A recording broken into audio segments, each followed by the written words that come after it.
Bonsoir à tout le monde. Alors, effectivement, comment commencer cette conférence? Parce que les thèmes, ça devrait être surtout visé sur l'actualité, sur le futur. Alors, le bouquin par lequel ça part, je vais faire vraiment un excursus très rapidos mais on va pas s'éterniser là-dessus parce que en fait l'intéressant c'est surtout l'actualité. Alors le livre que je fais, enfin, ça vient de quoi? Bon, d'abord, ça vient d'un pur et simple hasard, parce que, étant nos belles années de plomb étant périmées, enfin, pas périmées, étant d'épuisées, oui, hein, et on doit le rééditer. Donc, on m'avait demandé de remettre en ordre un petit peu les notes pour voir ce qu'on avait là-dessus, qu'on avait trouvé de nouveau, enfin, sur ce qui concernait la stratégie d'attention de laquelle je parle dans nos belles années de plomb. Et comme par hasard, j'ai découvert qu'en mettant ensemble toutes les choses qui, dans ces dernières 7, 8, 9 ans, sont ressorties, on avait pratiquement tout découvert ce qui était passé en Italie pendant les années de plomb, et qui, mettant tout ensemble, ça faisait à peu près 70-80 pages, si ce n'est pas plus, donc on a pensé de faire plutôt un autre ouvrage. Et disons que c'est quand même intéressant parce que même si ça reste très, très, très spécifique, ça reste très ancré dans une période particulière, parce qu'on parle d'il y a 40 ans ou 30 ans, c'est plus ou moins la période.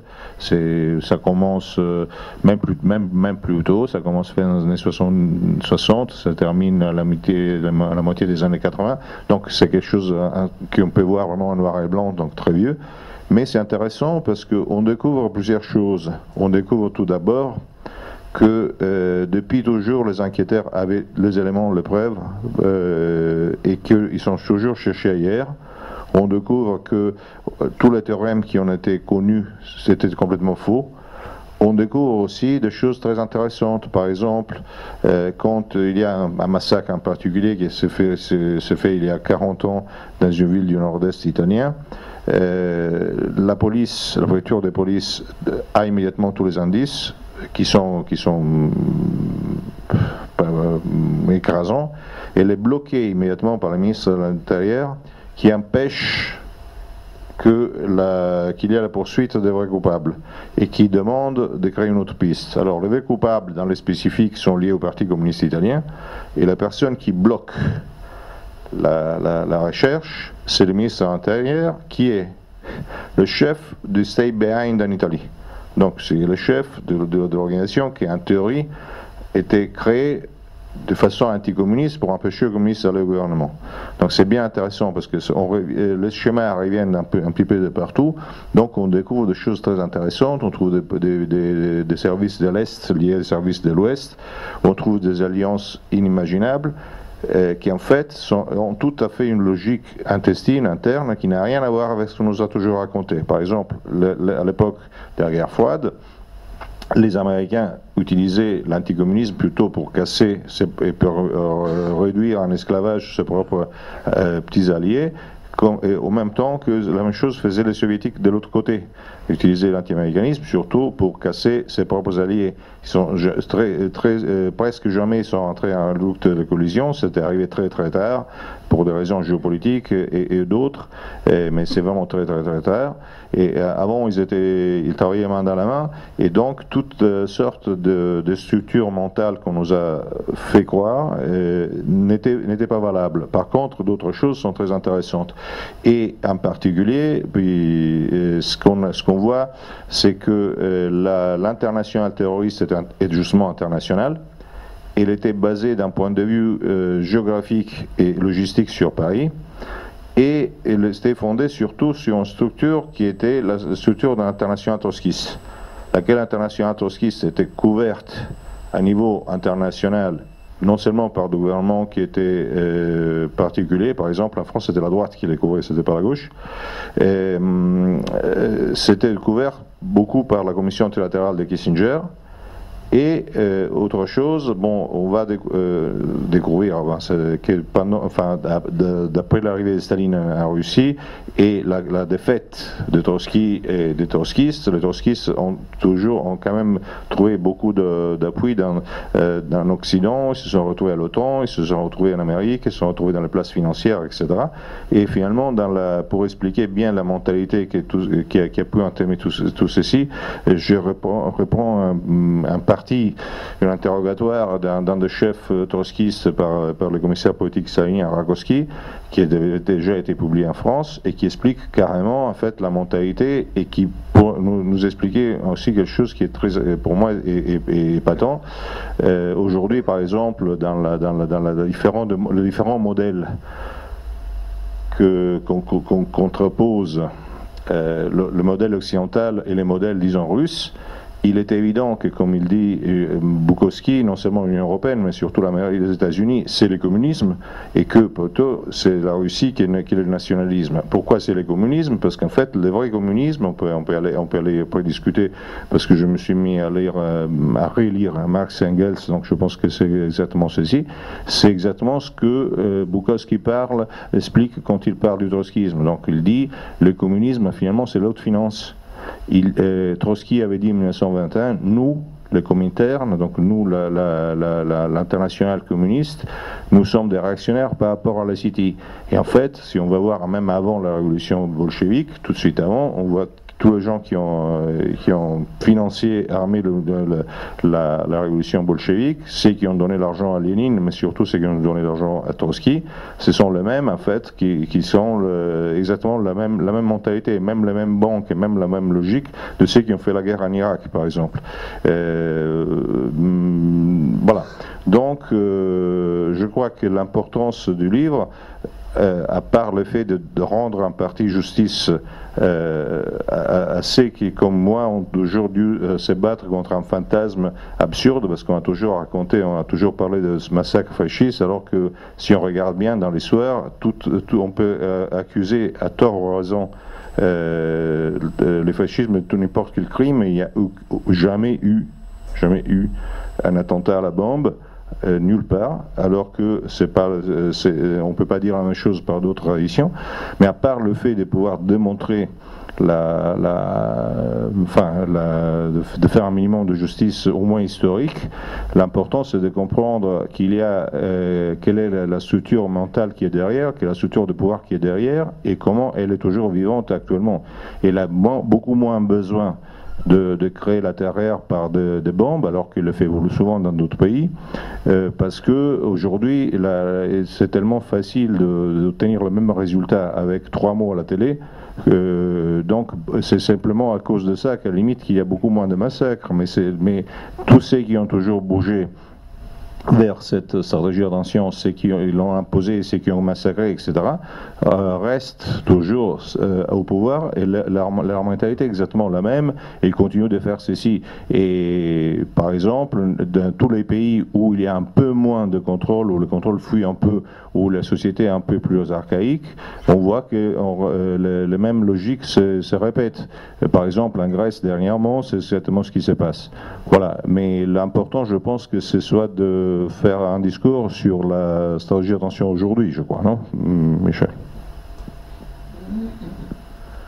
Oui, alors, donc, je vais être bref pour qu'on ait beaucoup de temps pour les échanges avec la salle, comme l'a été Gabriele. Donc, en fait, pour reprendre l'histoire du livre en question, Orchestre Rouge, donc j'ai été contacté pour faire la préface du livre. Alors, moi, ça m'intéressait, j'ai dit oui tout de suite, pas tellement, honnêtement, à cause de l'histoire du fascisme italien, du post-fascisme en Italie, etc., parce que, bon, moi, je suis né en 1968, je vis en 2014. En France, pour moi, le fascisme, c'est une technique de spectacularisation des processus de construction d'une certaine phase de l'État à un certain moment de son développement tel qu'il doit exister pour les intérêts d'un capitalisme qui n'est pas encore transnational, ça a existé, c'est de l'histoire, c'est pas un sujet en soi, honnêtement, pour moi, mais je comprends très bien que pour un Italien, et pour un Italien de la génération de Gabriele Adinolfi, c'est un sujet. Bon, pour moi, en soi, le fascisme aujourd'hui, qu'est-ce que ça veut dire? Pas grand-chose, c'est pas une catégorie qui m'intéresse. En revanche, ce qui est intéressant, c'est la notion de stratégie de l'attention et de s'intéresser à l'histoire de l'Italie telle qu'elle s'est déroulée entre la fin des années 60 et le début des années 80, parce qu'il se trouve que il se pourrait bien que le passé italien soit en partie le miroir, malheureusement, de notre avenir. Alors bien sûr, comparaison n'est pas raison. Sous l'angle technique, la façon dont on déploie aujourd'hui une stratégie de l'attention n'est plus du tout la façon dont on l'a déployée il y a 40 ans, mais il y a un certain nombre d'isomorphies qui sont assez frappantes. En fait, qu'est-ce que c'est l'Italie des années 70? Si on la regarde, je dirais d'un point de vue technique. C'est un faux État souverain qui a été mis en place en 1945 par les vainqueurs. Il y a eu une sorte de petit Yalta interne qui a été construit. On a décidé qu'on laisserait au Parti communiste italien des zones, en quelque sorte, dans la société italienne pour qu'il puisse exercer une mainmise sur le prolétariat italien, en échange de quoi il n'est pas associé à la gestion du pays, qui est dans la sphère anglo-saxonne, mais il est toléré.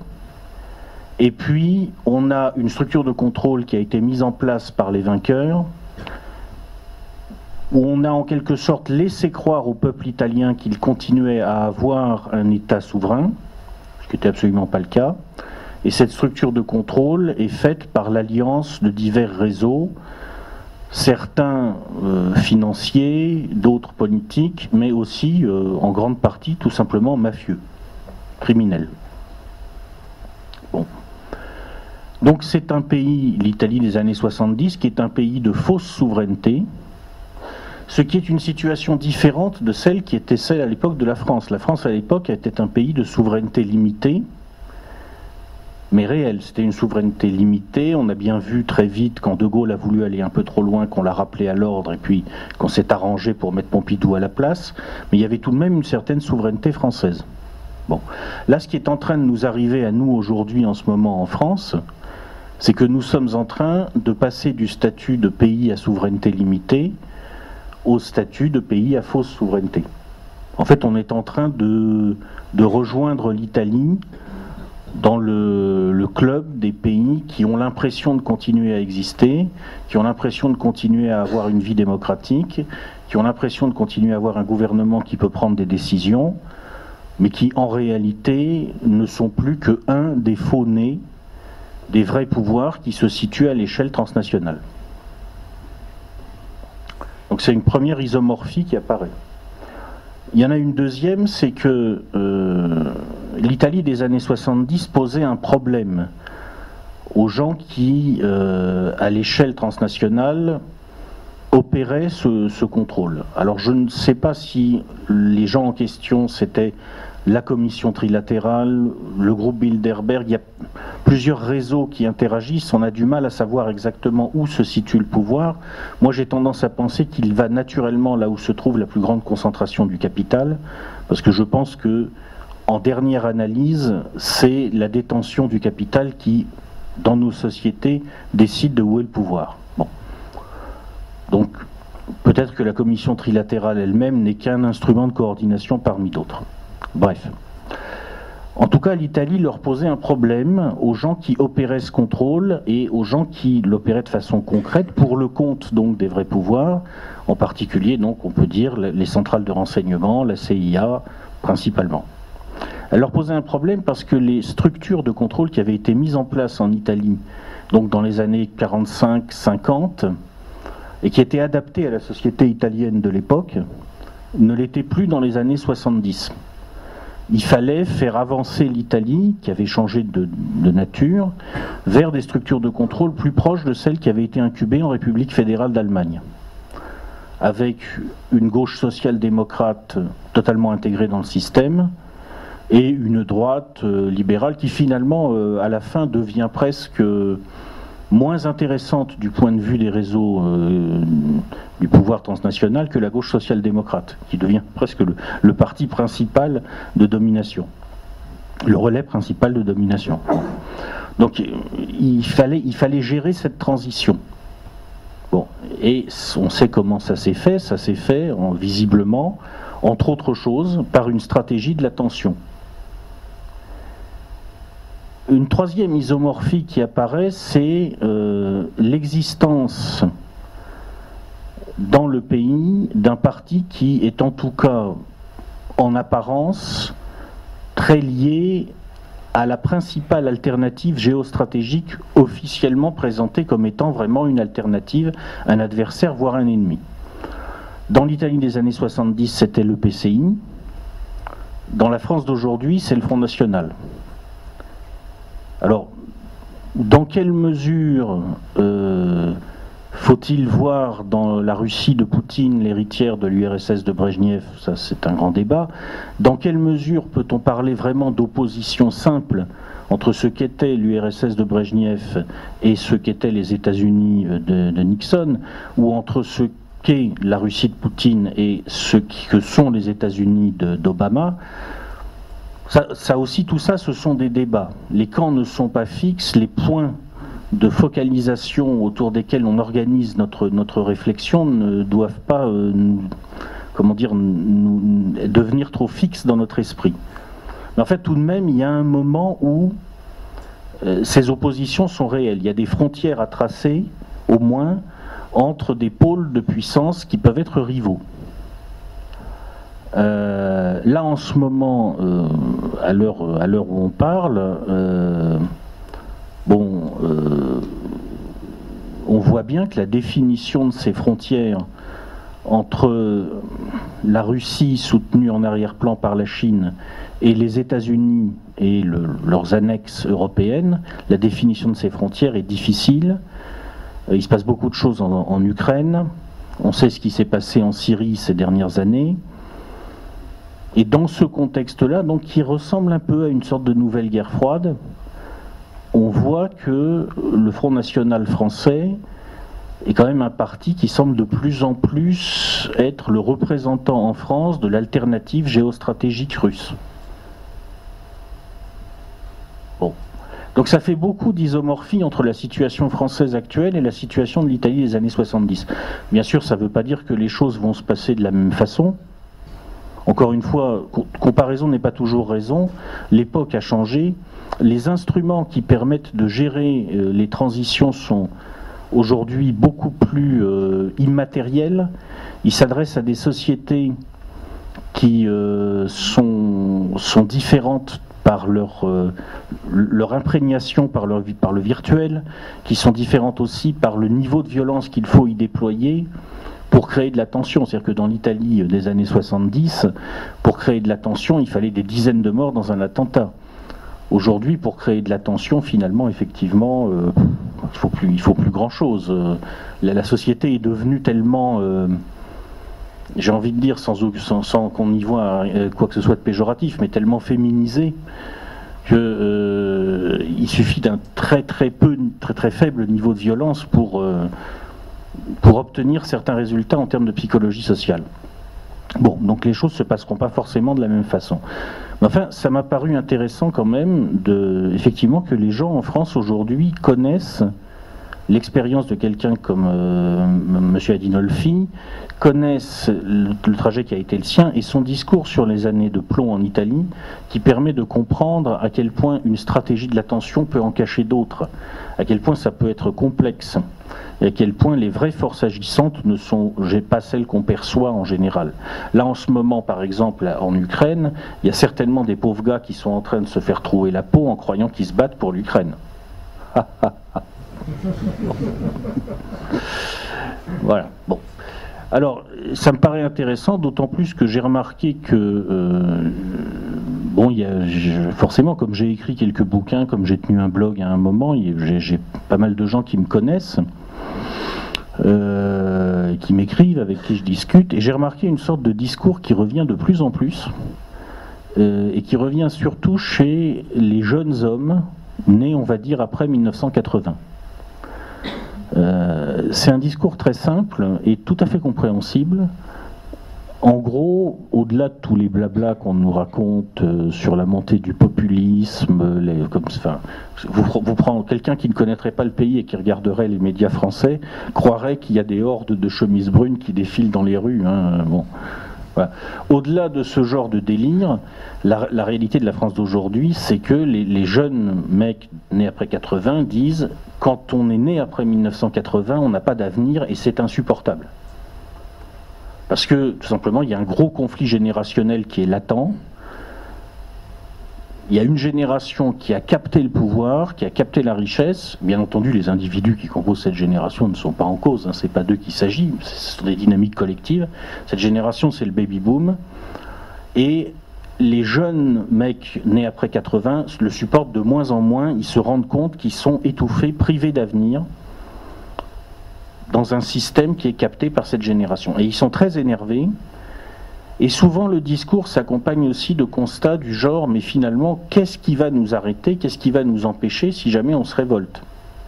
Parce que c'est vrai qu'aujourd'hui, après tout, est-ce qu'il y a tant que ça de CRS qui sont vraiment prêts à risquer leur peau éventuellement si jamais les choses deviennent très tendues pour sauver la mise à François Hollande Monsieur Cahuzac et compagnie, je sais pas. Hein, je sais pas ce qui se passe sous les casques dans les barrages de CRS. À mon avis, c'est quand même, les mecs qui sont intelligents maintenant, ils sont beaucoup plus formés.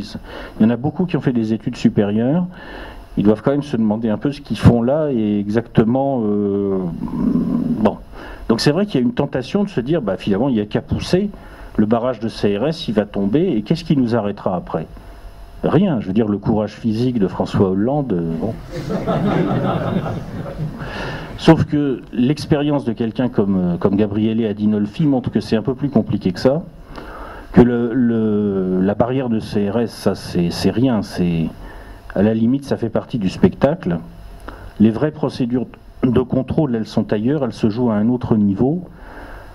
Et il faut les situer par rapport aux problématiques internationales, par rapport aux forces transnationales qui peuvent en ce moment regarder la France et se dire, voyons, alors, donc en Syrie ça s'est passé comme ça, en Ukraine ça se passe comme ça, qu'est-ce qu'il fait là, Orban là, il travaille avec les Russes pour ces histoires d'énergie là.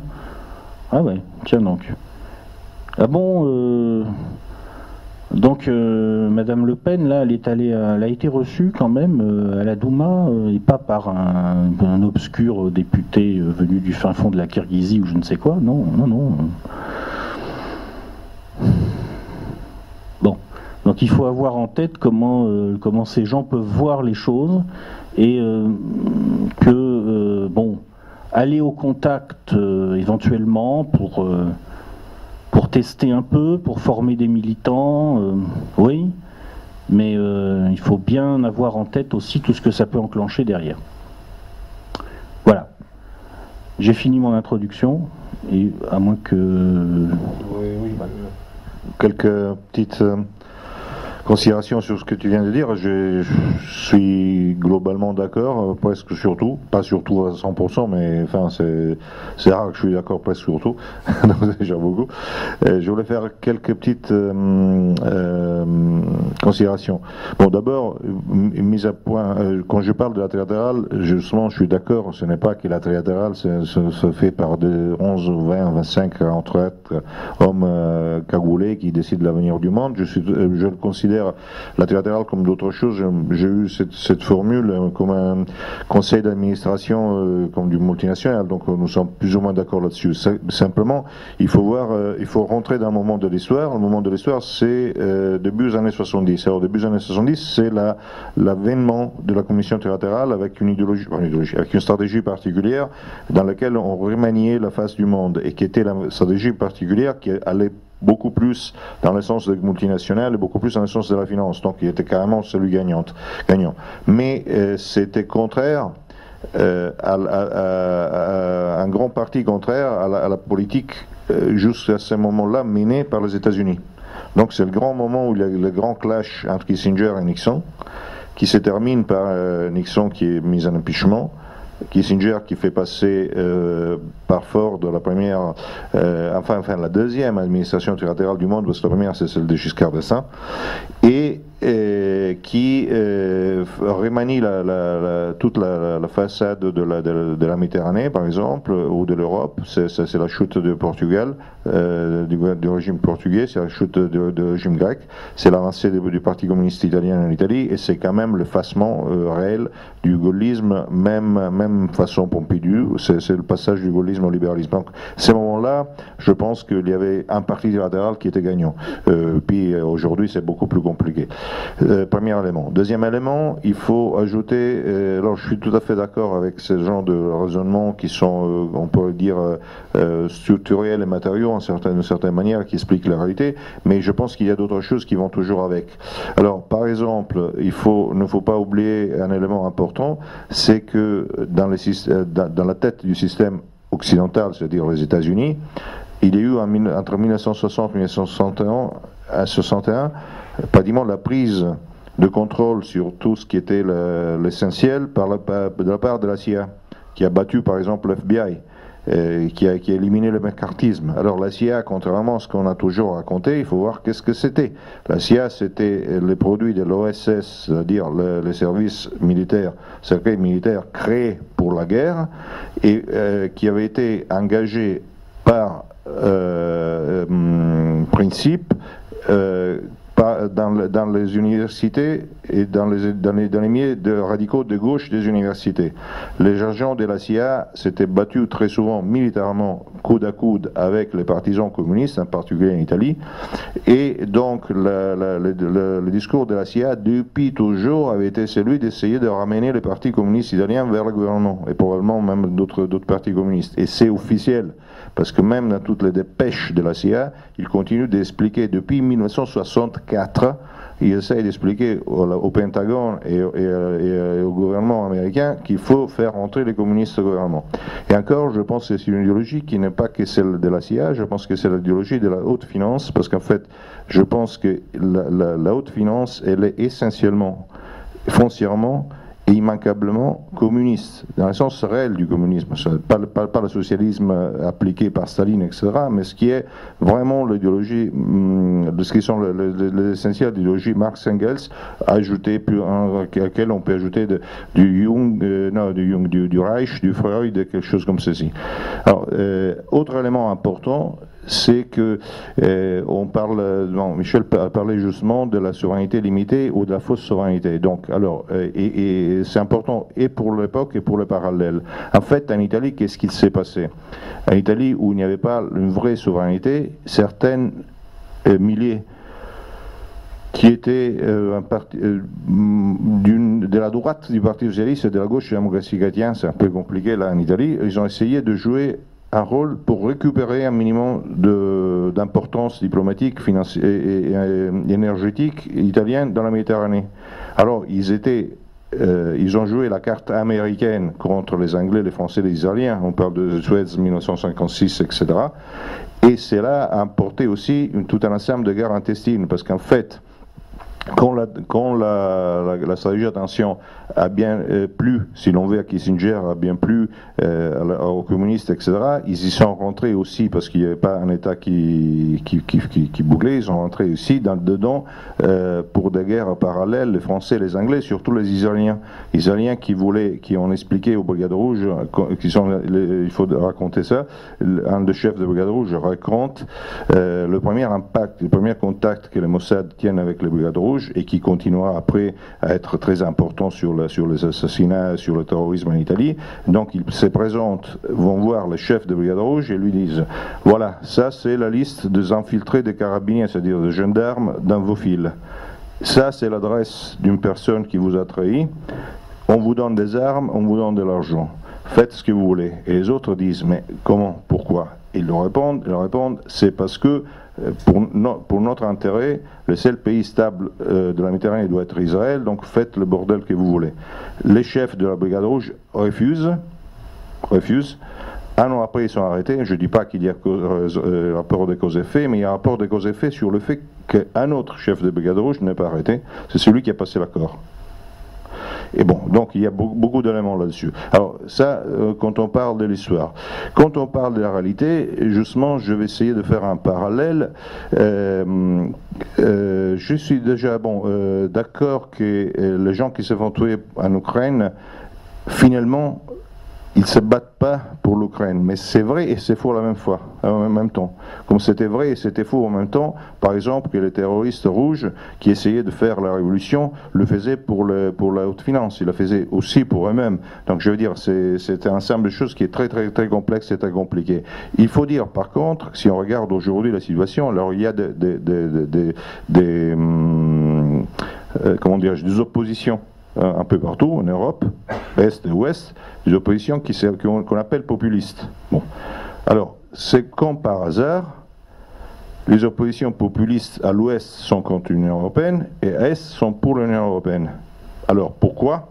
Parce que, simplement, d'après moi, l'intérêt foncier, c'est que l'Europe n'arrive pas à être vraiment faite, ça doit être faite à moitié, et surtout, c'est d'empêcher que le quart de l'Europe, c'est-à-dire l'Allemagne, d'un point de vue énergétique, d'un point de vue économique et d'un point de vue géographique, et grâce aussi aux relations particulières qui tiennent à l'Est, puisse faire de locomoteurs pour nous permettre d'avoir une réalité européenne. Alors, on attaque d'une certaine manière l'Allemagne et par des spéculations sur l'euro qui contraint l'Allemagne à tenir de politiques de rigueur et la mettre contre l'Europe du Sud et de l'Ouest, et contre l'Allemagne en le mettant en porte-à-feu en Ukraine, etc. Donc c'est pour casser l'éventuel axe qu'on avait parlé à l'époque de l'axe Paris-Berlin-Moscou. Paris, je vois beaucoup moins maintenant, mais bon, c'est pour casser ceci, d'après moi. Et donc il y a quand même l'importance, je pense, les clivages comme à l'époque. Alors, à l'époque, évidemment, quelqu'un qui voulait se battre pour la souveraineté nationale italienne n'avait aucune chance.